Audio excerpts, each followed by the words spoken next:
Yes, welcome po ulit sa channel natin mga ka-idol, Delmad TV po.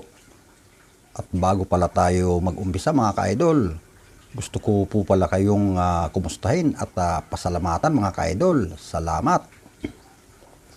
Ano nga ba ang mabisang pantaboy sa langaw or housefly?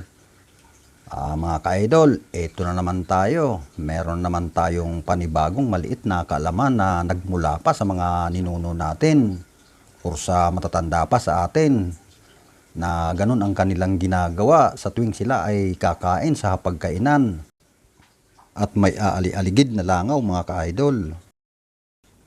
Ano nga ba ang ginagawa ng matatanda noon para lang maitaboy ang mga langaw na nagdadala ng dumi sa kanilang pagkain o sa pagkain natin mga ka-idol?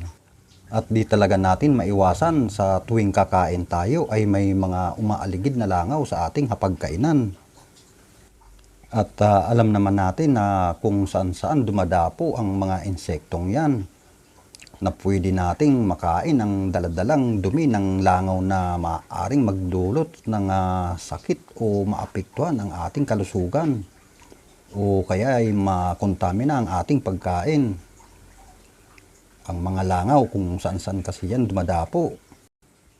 Dumadapo yan sa mga dumi ng hayop o mapatauman. At dumadapo yan sa mga bulok na pagkain.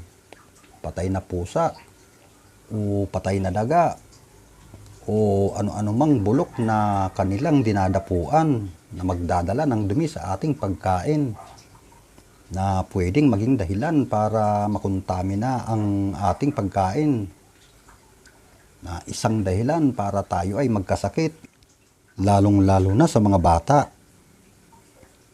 So ano nga ba mga ka-idol ang dapat nating gawin, lalong-lalo na kung ang bahay natin ay butas-butas o tagusan na pwedeng makapasok ang mga insektong yan?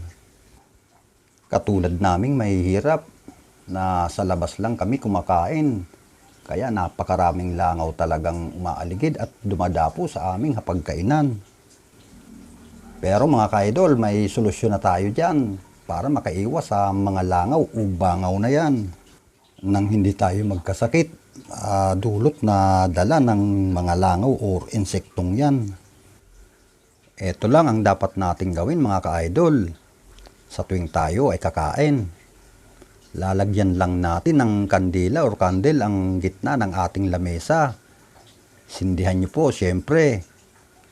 Legit yan mga ka-idol. Walang dadapong langaw sa inyong hapagkainan. At kung maraming langaw sa bahay nyo mga ka-idol o sa paligid nyo, sa tuwing kakain kayo, dalawahin nyo na po para mas siguradong walang lumapit na langaw. Kaya pala mga idol, sa mga sosyalan o sa sosyal na magkasintahan, kumakain silang may kandila sa gitna ng lamesa. At ganun din po sa mga mayayaman, dinner with candlelight po para hindi sila lapitan ng mga insektong yan. At yun mga ka-idol, kahit sa simpleng tips na yan ay may natutunan naman tayong maliit na aral o kaalaman. At huwag nyo lang pong kalilimutan na mag-subscribe mga ka-idol at mag-like. Idamay nyo rin po ang notification bell sa baba para masundan nyo lahat ng mga maliliit na aral o kaalaman na ibabahagi ko po sa inyo. Kaya sa ulit muli mga ka-idol, salamat at kita-kits na lang po tayo sa susunod na i-upload kong video.